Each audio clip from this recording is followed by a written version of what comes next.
I'm sorry if you want to ask the question again. I'll try to ask it a different way. From Simos Funk, they ask, why is Mary defined only in relation to Jesus? Why are the women in the Bible only defined in relation to men? Number one, the important thing that I think to point out would be Mary is so importantly connected with Christology, with our Lord, that it would be impossible to separate her from our Lord, obviously. But I would point to another thing that within, and I want to be fair, not just Catholic, within the apostolic faiths, Catholicism, Eastern Orthodoxy, Syriac Orthodoxy, Syrian Church of the East, excuse me, I have a little bit of a cough, I'm struggling a little bit. Mary is presented as the greatest creature, the greatest creation of God.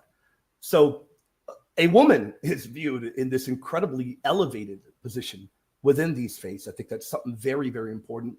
Women are not looked down upon. They're not only looked upon as having this status because of men. In fact, when the angel greets Mary, the Archangel Gabriel, he greets her as, "Hail, full of grace."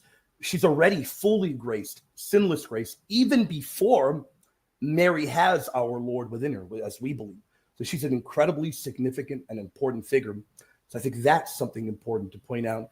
But of course, Mary herself, everything about Mary points to Christology. And I think that is the way it should be.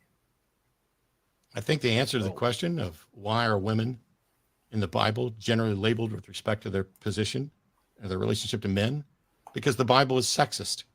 It is incredibly sexist. There is no equality of value, of rights, of ownerships. There's a distinction there on inheritance and who can be owned. Another question is, why are there so many women around Jesus who are called Mary? Not just Mary, his mother, but Mary's sister is Mary, wife of Cleophas. And then there's Mary Magdalene. It's almost like the authors just weren't very creative. But it's a popular name. That's also, that was the next thing that I was getting to, is that it's also possible this was a popular name. However, I would think that if there was a God that wasn't interested in sowing confusion, maybe he could have picked someone other than Mary, who didn't have a whole bunch of people around her, knowing what was going to happen, that would maybe muddy up the tale.